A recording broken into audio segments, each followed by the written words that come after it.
So good afternoon, everyone. Welcome to the Davenport Public Library. We're here at the Main Street location today. My name is Katie Reinhardt, and I am the Special Collections Librarian here. The Special Collections Department is housed here in the Main Street Library location. This is our series called Opening the Box. It's an occasional series that where we share our archival collections with the public in an informal way. And today I'm happy to actually present my first collection in person, because up till now I've been doing the series online through Zoom only. So I'm very privileged to be here today. So today we're looking at two collections that help illustrate how illustrate how young students with two different types of disabilities were educated here in Davenport in the last century.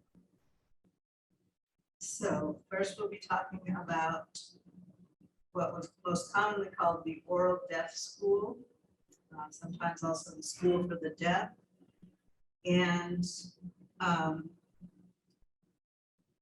also the Fairmount Preschool, which aided children with cerebral palsy. So they're two very different institutions, and we're just kind of bringing them together. They're associated loosely under the idea of educating students with disabilities. So this is also an opportunity for me to compare examples of two different types of collections that we accept, care for, and interpret in special collections, and to explain a little bit about those processes.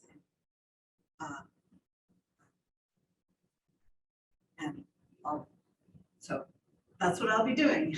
So to begin with the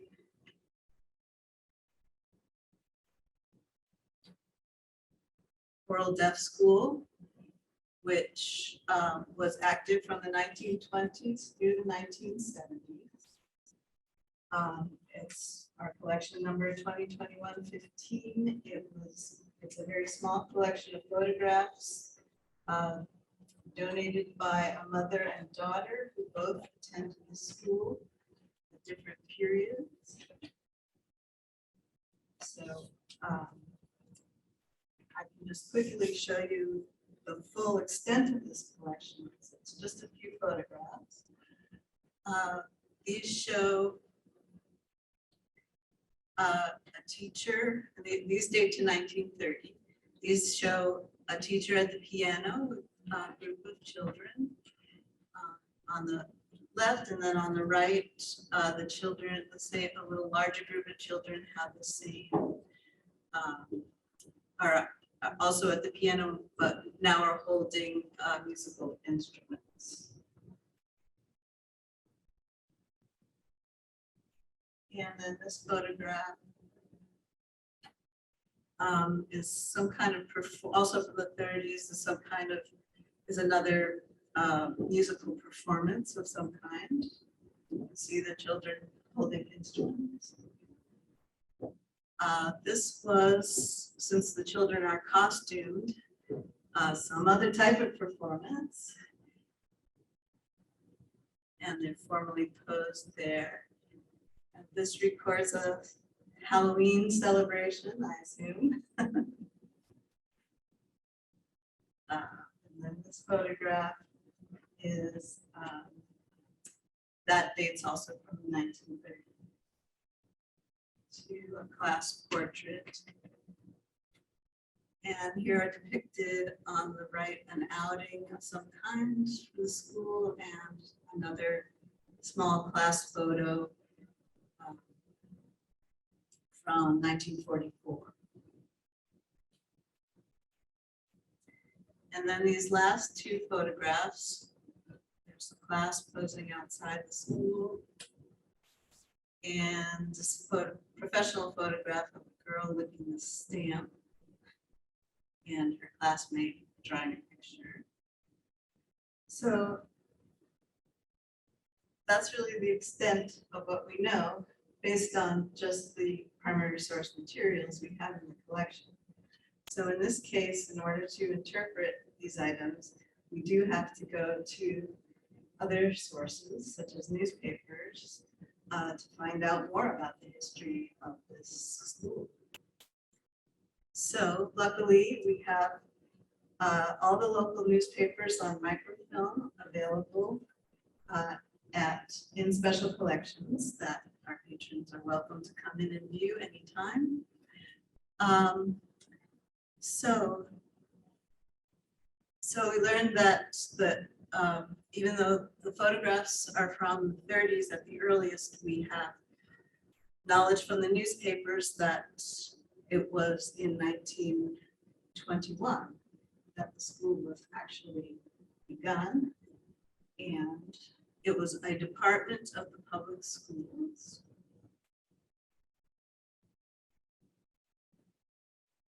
And it was held at the Lincoln School.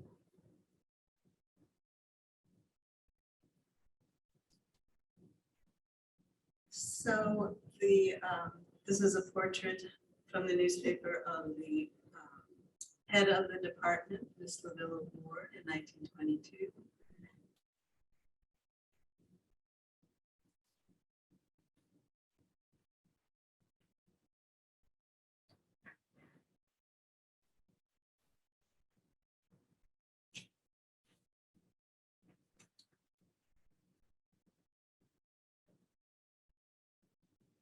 So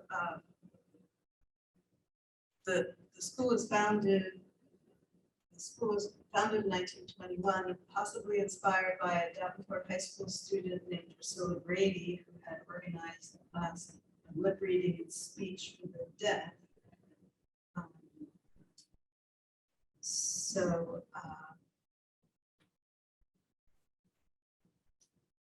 You'll find that's mostly women who get these things started and running. So, but at this time, in this photo is an article from 1928, and the caption underneath this photograph says, "Every one of these children has learned to talk." So the focus from the time of Priscilla Grady and her informal class to 1928 was definitely on developing speech. So the article also mentions that the children are about to receive an amplifier. And this is an earlier news article from 23, so it may have looked something like this when they did receive it. So what we learned from the additional research that as librarians and archivists we do in our department here at the library helps put these donated photos in context. This article from 1930, which does match up with the first photos I showed you, it helps us to understand those photos.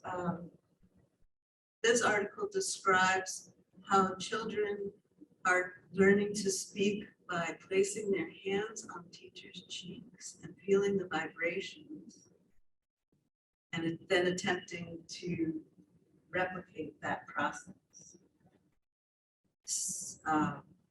in their own bodies. So now we can understand, if we go back and take a look at this photo, this first photo, you can actually notice that the students are feeling the vibrations of the music. So it was this focus on communication through vibrations. And I also noticed that these are percussion instruments in this photo. So they all produce vibrations.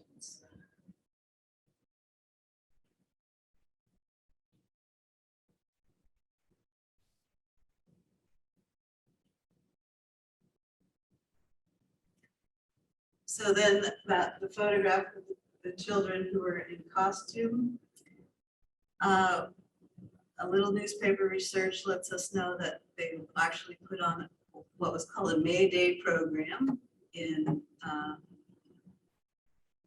what's that? In 1932.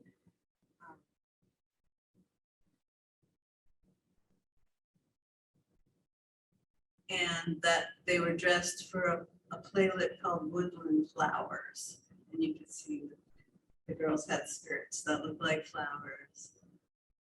And they were also, and it's interesting that they also presented songs and recitations and spoke poems, actually. That was to demonstrate the success of the school, which had become the best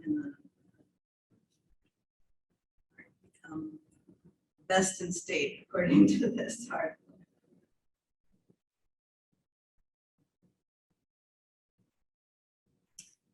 And then this article from 1959,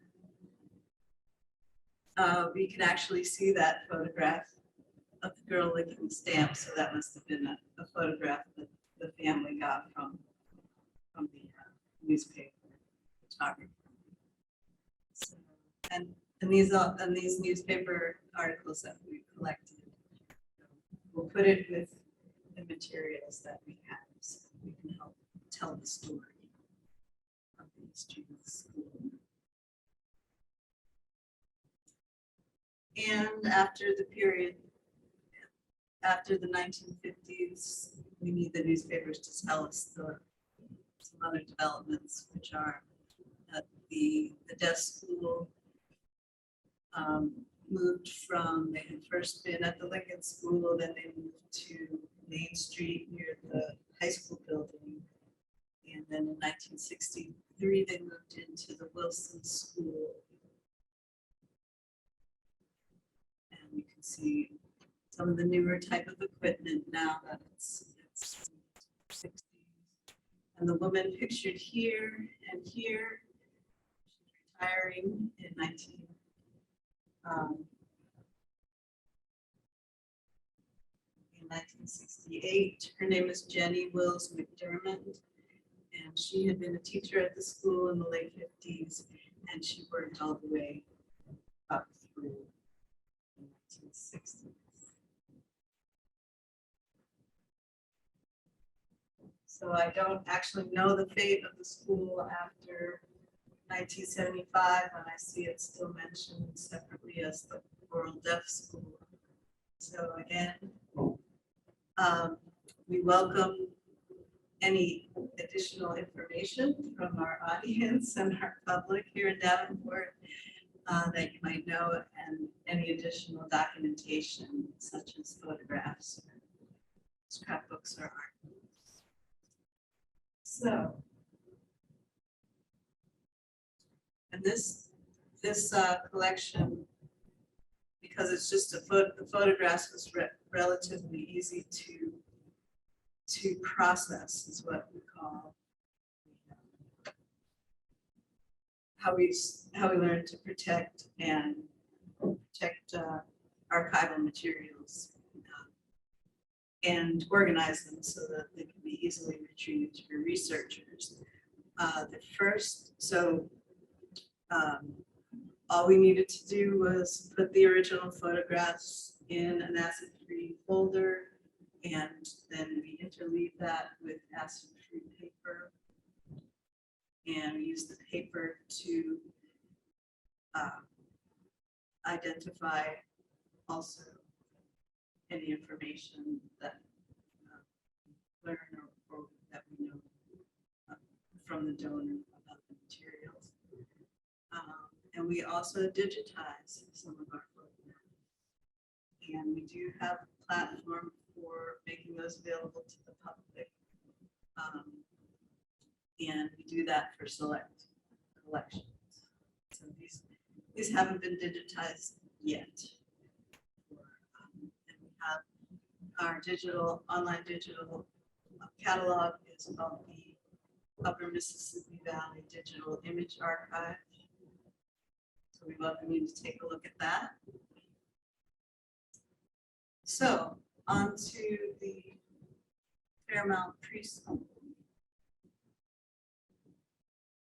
It's called the Fairmount Preschool for the Multi-Handicapped, and it was in operation from the 40s and formally through the 1970s.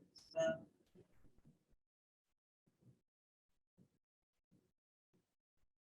here's the letterhead showing the building that was on South Fairmount Street in Davenport. And we believe this collection that we received is that of the papers that Vivian Carlson, the director in the late 60s and 70s, that's her pictured here. We believe that these are her files that she kept in her role as director and in general a supporter of help to children with cerebral palsy. So this collection is very different compared to the photograph collection for the oral deaf school because it's a much more extensive collection, which meant many different kinds of archival materials that we are preserving. And there's actually not much need to use outside sources like newspapers to understand what the collection includes because the materials themselves have histories of the school in them. So Vivian Carlson did have to prepare many presentations to donors, to parents, so she did write the histories, and we have those included as part of the collection. So that's one thing that you will find there. And the physical location of the school on Fairmount Street was, the school was completed in 1962. Here's a program from the dedication. And there was an addition added in 1968. And this is the brochure that there are many copies of in her files. Describe for the public what the school was on. This was a private school. But according to the histories,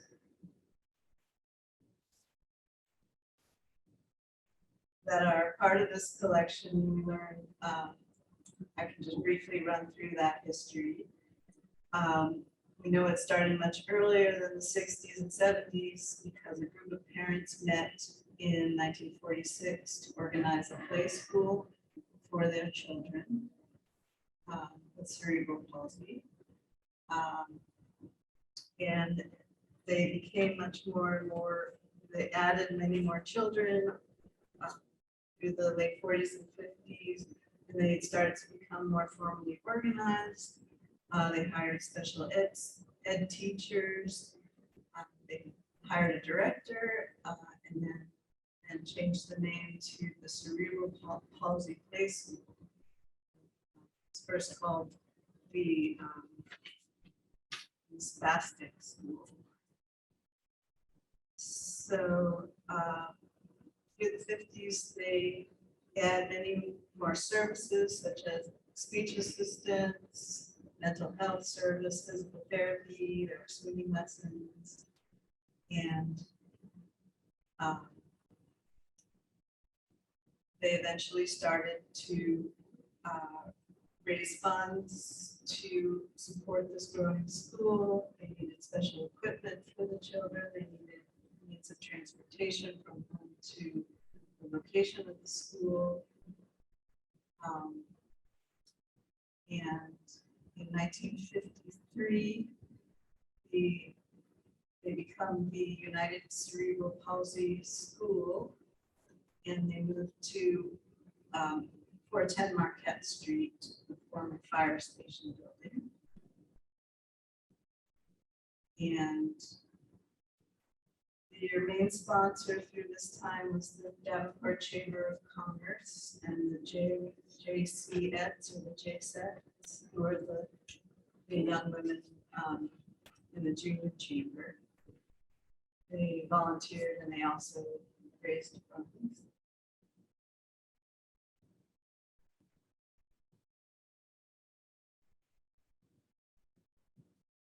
In 1957, the United Community Services, which was the precursor to the United Way, became the main funder of this group, the play school. And in 1958, Vivian Carlson was then first employed by the school as a teacher. I'm not sure when she became the director exactly, but she retired as such in 1976. Her files include administrative materials, such as staff lists and resumes, shown here, reports about the school to the board of the school, presumably, the state license, information about the supporting organizations such as the United Cerebral Palsy Association Incorporated and the United Way.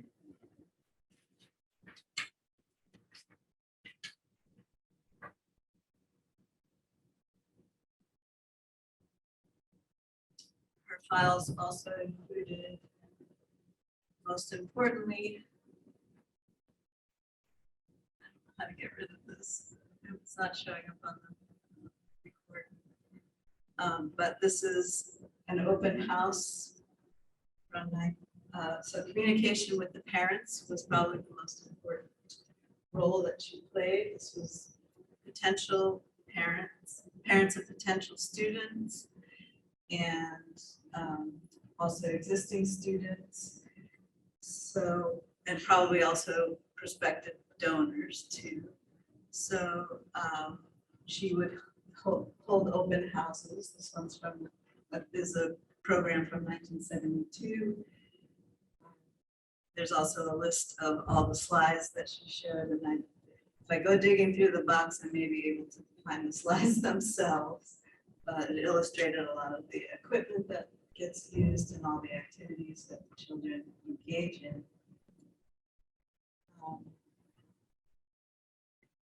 There's also packets of information for parents that she prepared, and a little Christmas greeting from the staff to the parents. The Little Red Caboose page was the preschool's page in the newsletter for the Fairmount School in general. And that was another way to connect. There was a PTA, and she kept the Fairmount School Parents Association handbooks. She also had materials for teachers and volunteers who would come in and help.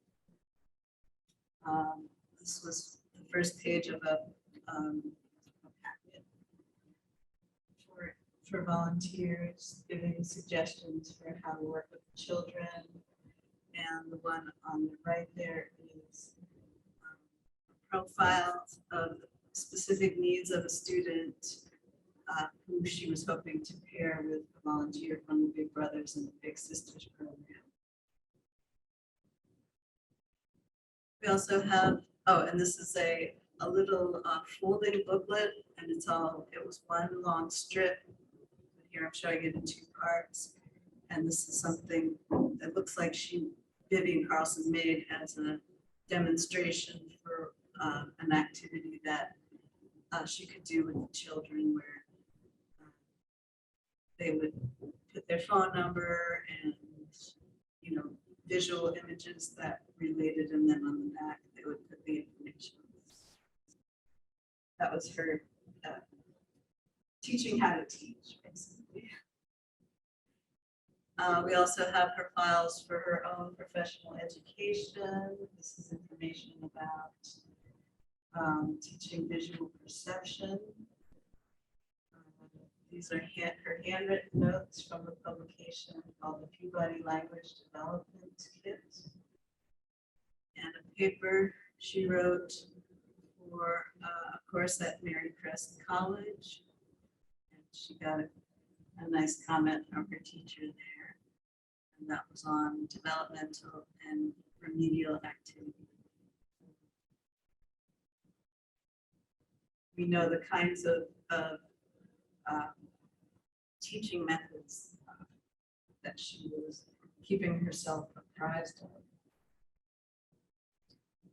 Files also include supplemental educational opportunities for children with cerebral palsy, such as the county school system's Handicapped Children's Nature Center and Outdoor Education Program, which was dedicated in 1970. And she produced a lot of fundraising materials for the United Way. This is a little profile of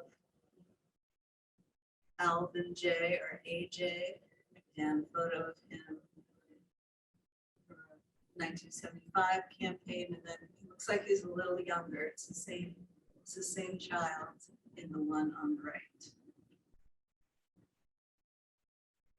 So the Fairmount Preschool was absorbed by the Davenport school system in 1976.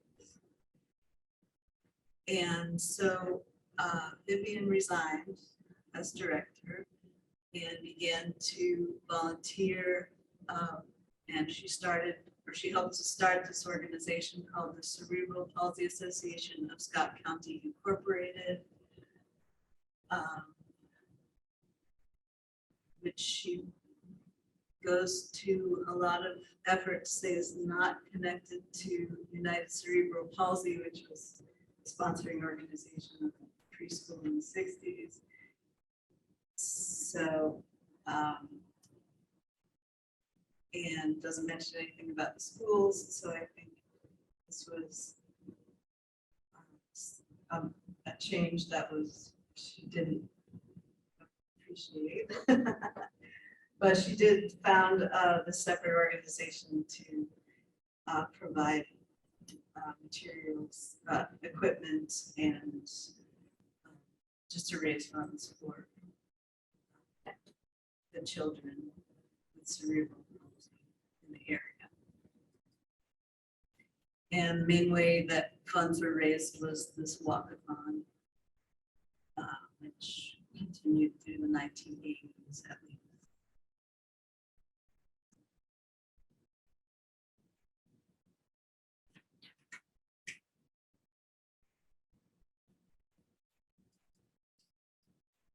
But she was also an extremely good and careful documenter of all the activities of the school while it was going. There are many, many, many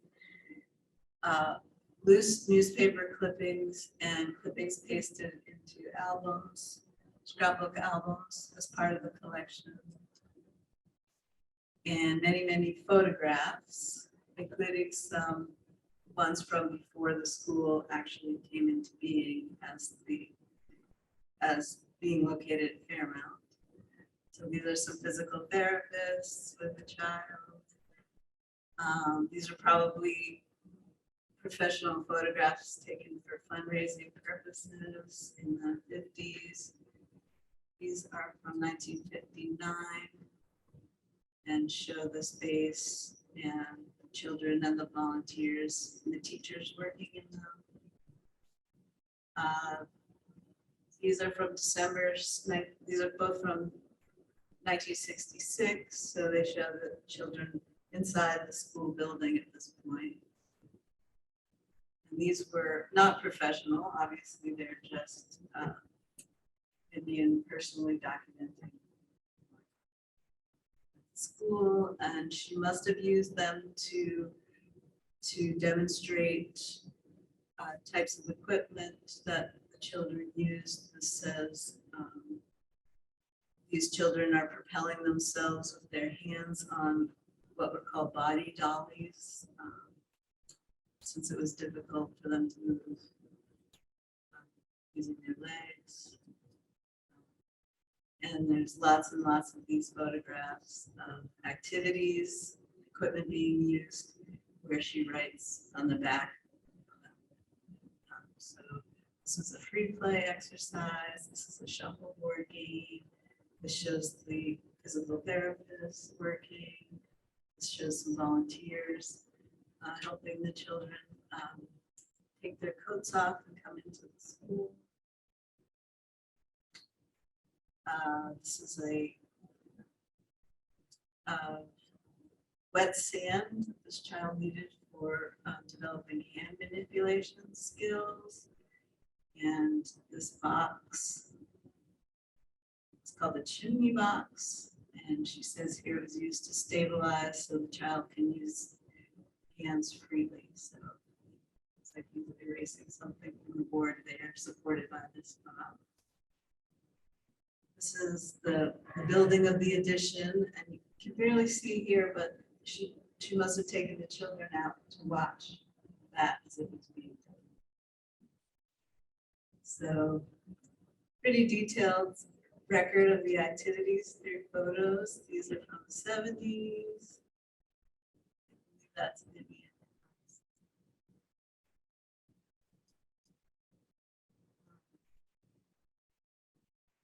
70, 71.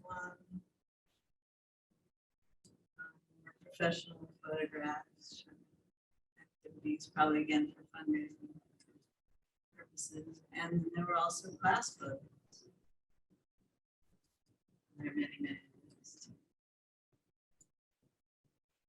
So the difference between this collection physically and the Earl Deaf School photograph collection is that it's in a state called partially processed, which means some of the folders that you can see,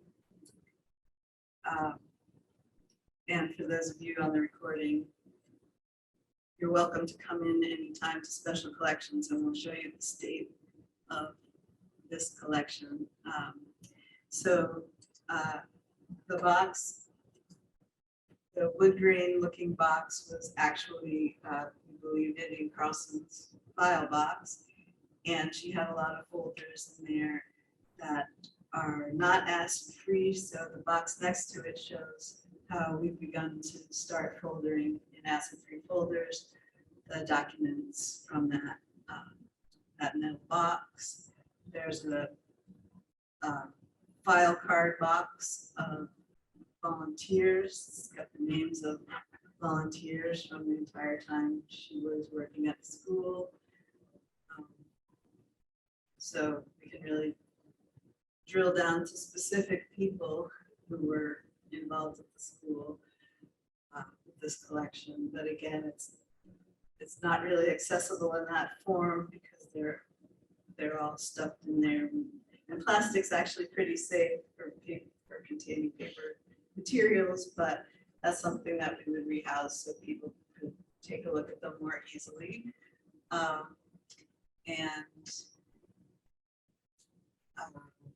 Probably interleave the scrapbook and newspaper clippings. We've started to interleave the acid-free folders of photographs from photo albums. We actually dismantled some of the photo albums because it's safer for them to be stored in this way. Of course, we record how they looked in the album or say what page it is. And there's another box there that shows the state of how the photographs came to us, just in in the original processing folders, and there's slides in there, and they're stuffed into little envelopes and everything. So we put it all into one acid-free box, but we still need to, identify them and put them into sleeves or interleave them to protect them. So there's two very different kinds of collections for you in two different processing stages. So you can learn a little bit about what we do. And you're welcome to come in anytime and take a look at any of our archival materials or our book collection, our photograph collection. We have lots of things on microfilm, newspapers, many resources in special collections that will teach you about our local history with institutions like these two, the Archival School and Fairmount Preschool.